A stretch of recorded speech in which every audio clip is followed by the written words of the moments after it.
make a start there. So today we're going to look at two topics. So the first one's the addition rule, and the other one is going to be conditional probability. If I just go over really quickly to your formula sheet that you get in the exam, just wait for it to load. There's a couple of different rules for probability. So they come under the statistics sort of heading. So you have three rules for probability. Addition rule, probability when things are independent, and then conditional probability. So we'll get through all three of those today and then Monday's lesson as well. But anyway, let's go back to probability. So, whoops, I'm on the wrong one. Not conditional, we're looking at the addition rule. So basically the addition rule is there. What page? It'll be right after what we were up to yesterday. The addition rule is there because if you think back to like Venn diagrams, when you had like overlaps of things, if you want to find the probability of event A and the probability of event B, what you're going to find is there's some overlap. So if you just add the number of people in A, the number of people in B, you're going to be counting some people twice. You're going to get the wrong answer. So addition rule is just a way to stop that. So yeah, we need to be very careful as to not duplicate any elements in our count when we're figuring out multiple elements. So if I wanted to look at a class of 15 students, 8 play tennis, 4 play no sport. There are 22 students in the class. Find the probability that someone plays tennis and soccer. Tennis or soccer. So that's U for union. So whether they play tennis or soccer, we've got to figure that out. So we know that the easiest way to represent this little one would be with a Venn diagram. Let's say soccer, tennis. I know there's 22 people total, n equals 22.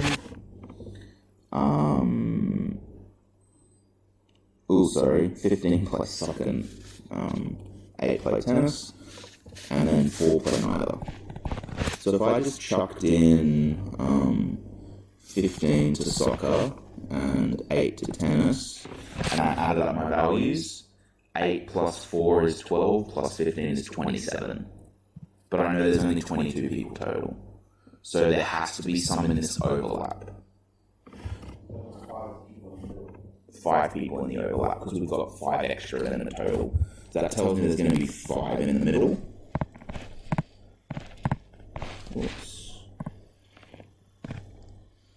Which leaves 3 people playing tennis, just tennis, and 5 of them playing soccer as well. And then that would leave me with 10 people. 10 people playing just soccer. Because we figured out there's an overlap of 5. So let's count that up and make sure we got the right answer. 10 plus 5, 15, 18, 22. So that's the right distribution of things. So if I wanted to find the probability, the union of tennis and soccer, that's really anything inside those 2 circles, isn't it? So the probability of tennis union soccer, TUS, would be 10 plus 5 plus 3 over 22, 18 out of 22,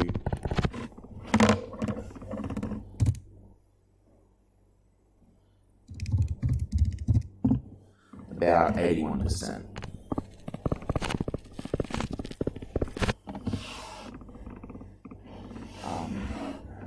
What I want to make really clear is if I hadn't have thought about that overlap, and I just had done this the wrong way, if I had said, okay, well 15 play soccer, 8 play tennis, the probability of the union of those 2 things is 15 plus 8 over 22.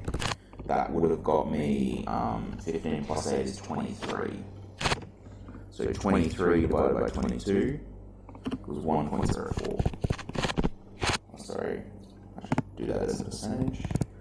104.55%.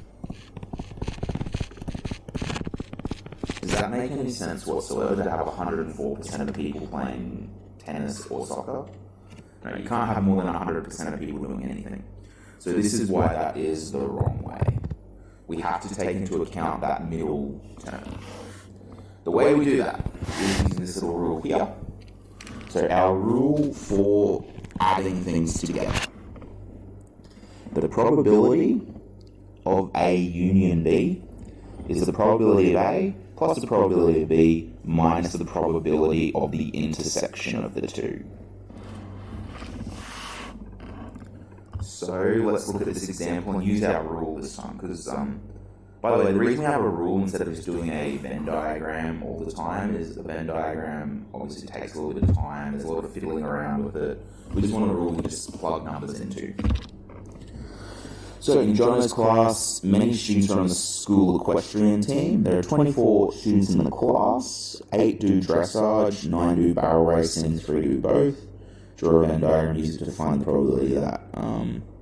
I'm actually not going to do that, I'm just going to do it with the rule. So I'm going to say, I'm just going to define all my variables. Probability of A. Well, let's say instead of A, let's make this dressage, D for dressage. How many kids do dressage? 8 out of... What is dressage? That's one of the horse does like the dancing sort of thing. You know, they like trot forward and then they like go sideways. You've never seen dressage? Yeah, I didn't know that.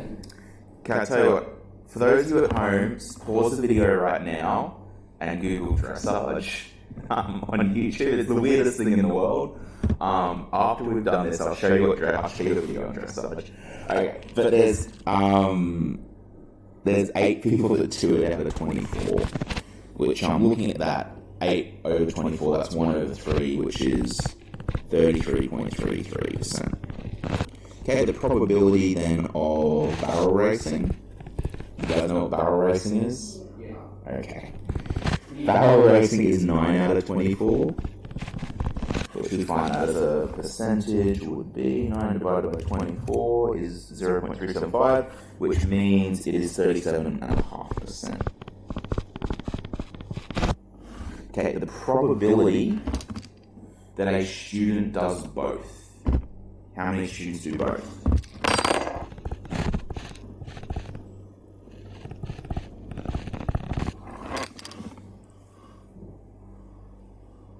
So how many students do dressage and barrel racing? 3. So 3 out of 24. Wait, is barrel racing in the barrel you No. go downhill? No? No, it's a rodeo event. Oh. So you have barrels like, I don't know, I haven't seen it for, you have like 3 or 4 barrels, I think. And you start here, and you gotta ride your horse like, this is completely wrong, but let's say it's like that. I don't know. And you can't hit, so to get really quick, you gotta go like close to the barrel, you're not allowed to knock it over, because if you do that, you lose points. Yeah, okay, and then 3 divided by 24, 12.5%.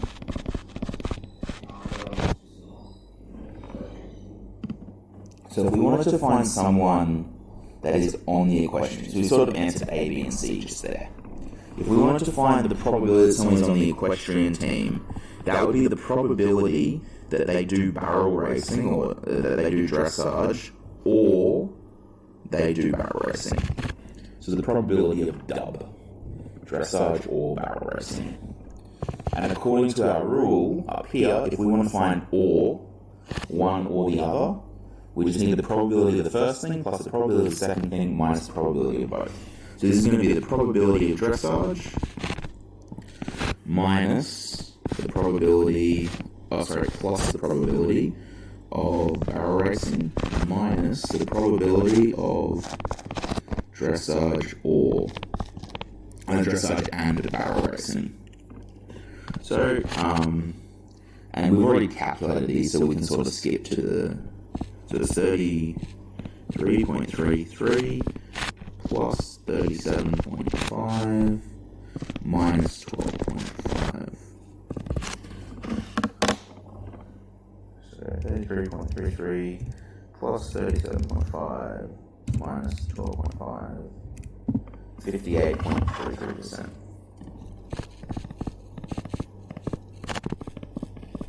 So that tells me that in that particular class of journos there's almost a 60% chance that one of those students is on the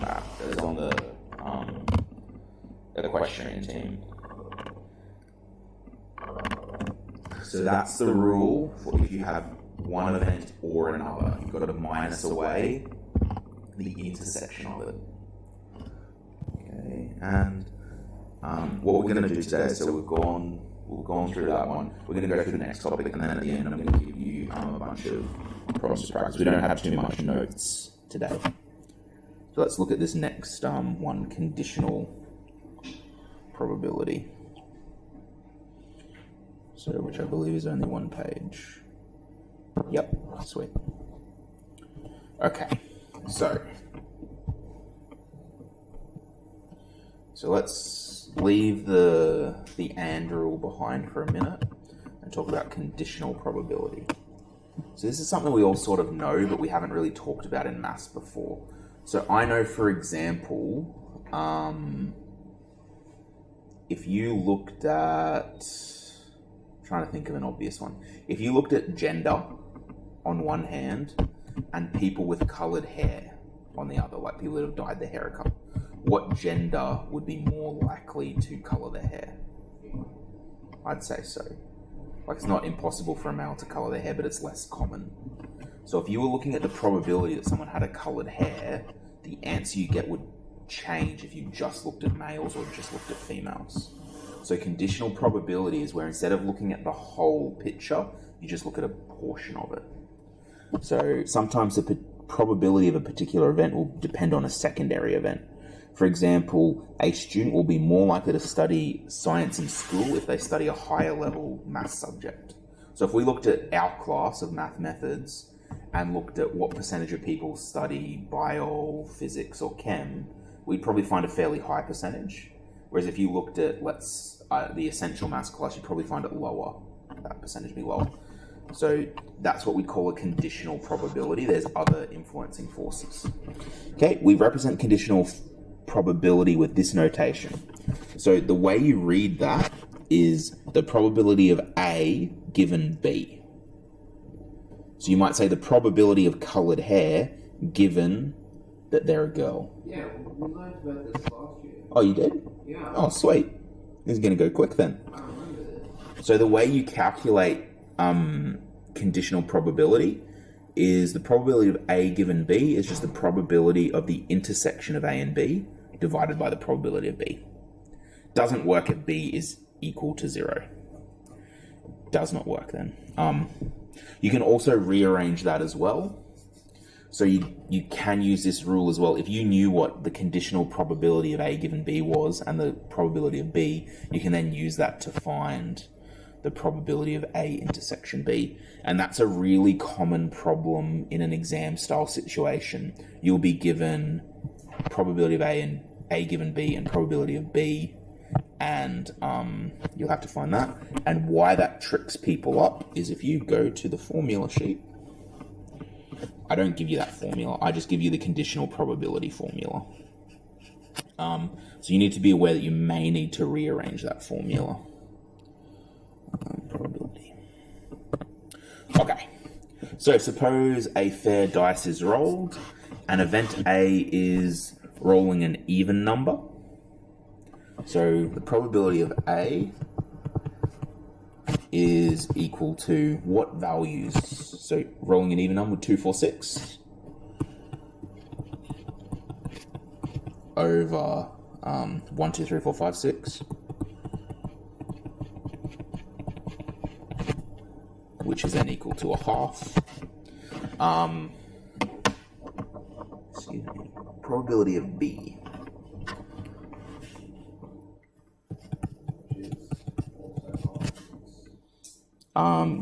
Greater than 3 would be 4, 5, 6. You're quite right. Oh, so, well, that I said 4, 5, 6, and the first number I write is 3. 4, 5, 6 over 1, 2, 3, 4, 5, 6 would equal 1/2 again. Now, so we're trying to find A given B. So the probability of A given B, well, our rule is that's going to be the probability of A intersection B divided by the probability of B. Probability is spelled with a P. Now, if we want to find A and B, how can we do that? I haven't given you that directly, but A and B, both happening at the same time. What does that AND word tell us to do in probability? AND is multiply, or is add, which is somehow even more confusing. But yeah, if you have one thing or the other, your probability goes up, is the way I think of it. Because if you can have blue eyes, or like brown hair, because there's two different ways you can succeed in what you want there, your chances go up. If you need brown hair and blue eyes, that limits it, so your probability goes down, which is why we multiply. Multiplying by a fraction makes the number goes down. So probability of A intersection B, A and B, is just the probability of A times the probability of B divided by the probability of B. Which will be 1/2 times 1/2 divided by 1/2, which ends up being 1/2 as your final answer.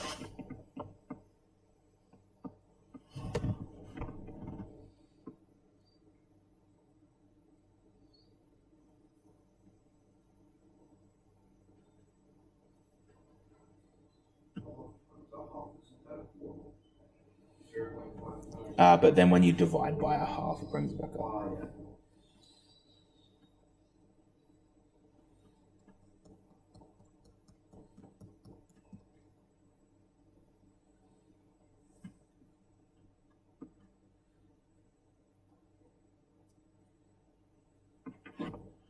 Okay, let's look at the next one. So in this experiment, it was found that the probability of A is equal to 0.3, probability of B is equal to 0.6, and the probability of B given A is 0.1. So find the probability of A intersection B, and then find the probability of A given B. So I'm going to start here. I know that the probability of, and this one's a bit tricky because they've put B and A around the other way. We normally do A given B, not B given A. Probability of A given B is going to be equal to the probability of A intersection B. Whoops. So I should probably keep my consistent in my order. B and A would then be probability of A divided by probability of A. So that's just our base rule. Looking at this, I'm trying to find this term here, probability of B intersection A. So to do that, I'm just going to times both sides by the probability of A. So the probability of B section A is equal to the probability of B given A times the probability of A. And now I don't know what the left-hand side is, but I know the probability of B given A is 0.1, and the probability of A is 0.3.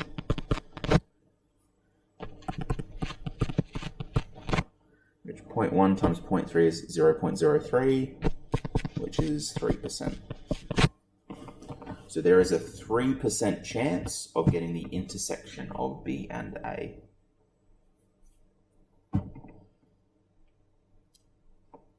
Okay, now you've got to do question B. So we found what B given A is, but what's A given B? So that's going to be interesting.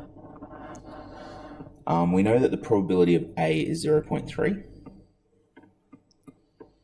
We know the probability of B is 0.6. And we know that the probability of the intersection of A and B is 0.3. So we need to, or we're going to use our rule, probability of A given B. And that's going to be the probability of A intersection B divided by the probability of A. Sorry, the probability of B.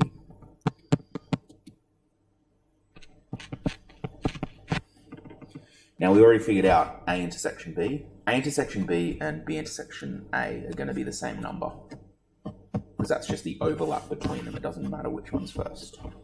So that's going to be 0.03 divided by the probability of B, 0.6.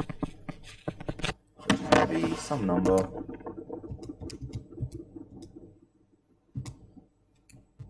(0.05),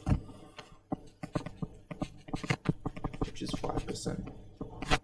So the probability of getting A, given that B has already happened, is 5%. Okay.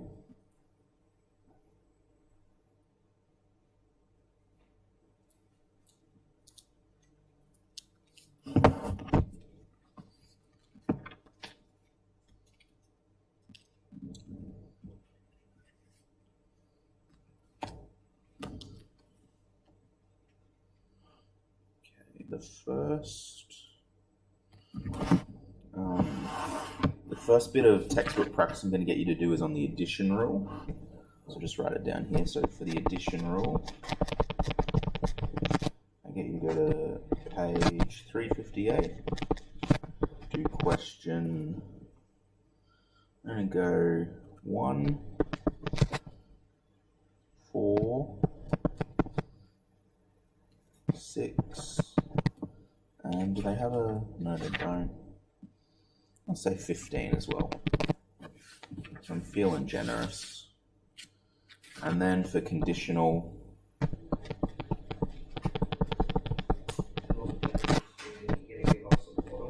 yeah, conditional probability, page 369. So question 1,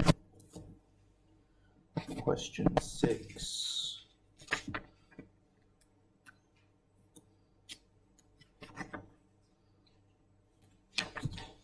and I'm going to go question 14 and question 17.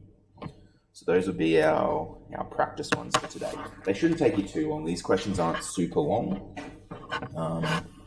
But yeah, so we'll stop our recording there, and I'll show you guys some funny horses dancing.